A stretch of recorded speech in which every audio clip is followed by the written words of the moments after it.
আজ আমরা হাজির হয়েছি শেরপুর সদর উপজেলার বলাইরচর ইউনিয়নের একটি শিক্ষাঙ্গন প্রিয় গ্রাম চকসাহাবদী। এই গ্রামের দুটি শিক্ষা প্রতিষ্ঠান এখানে শত শত শিক্ষার্থীর ভবিষ্যৎ গড়ে তুলেছে। একটি হলো চকসাহাবদী মোহাম্মদ আলী হাই স্কুল এবং অন্যটি চকসাহাবদী সরকারি প্রাথমিক বিদ্যালয়। এই দুটি প্রতিষ্ঠান শুধু ভবন নয়, এগুলো এক একটি স্বপ্ন গড়ার জায়গা। প্রাথমিক বিদ্যালয়ে ছোট ছোট কোমলমতি শিশুরা প্রথমবারের মতো অক্ষর চেনে শিখে দাঁড়াতে, আর হাই স্কুলে এসে তারা তৈরি হয় ভবিষ্যতের জন্য, চ্যালেঞ্জ নিতে, নেতৃত্ব দিতে।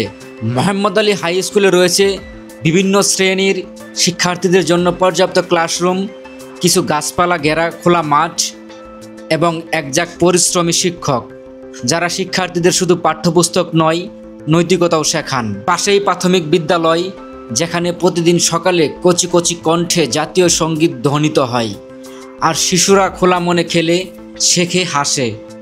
এই স্কুল যেন গ্রামীণ শিক্ষার প্রাণশক্তি। একসময় যেখানে শিক্ষার জন্য শিশুদের দূরের স্কুলে যেতে হতো, এখন নিজের গ্রামে মানসম্পন্ন শিক্ষার সুযোগ পাচ্ছে সবাই। এই শিক্ষা প্রতিষ্ঠানগুলোর মাধ্যমে এখানকার শিশুরা স্বপ্ন দেখতে শিখেছে। কেউ একজন ডাক্তার হতে চায়, কেউ শিক্ষক, কেউ আবার পুলিশ অফিসার। গ্রামের দরিদ্র পরিবারগুলোর সন্তানরাও আজ বিশ্বাস করেছে শিক্ষাই পারে তাদের জীবন বদলে দিতে।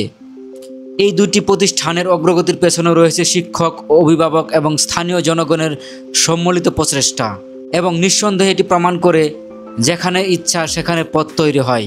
আমরা চাই চকসাহাবদীর এই দুটি স্কুল শুধু এই গ্রামেই নয়, সমগ্র এলাকার জন্য হয়ে উঠুক এক আলোর দিশারি। এই ভিডিও যদি আপনাকে অনুপ্রাণিত করে, তাহলে শেয়ার করুন অন্যদের সাথেও, কারণ শিক্ষার আলো ছড়িয়ে দিতেই আমাদের এই ছোট্ট প্রচেষ্টা। শীঘ্রই দেখা হবে অন্য কোনো ভিডিওতে। সে পর্যন্ত সবাই ভালো থাকেন, সুস্থ থাকেন। আল্লাহ হাফেজ।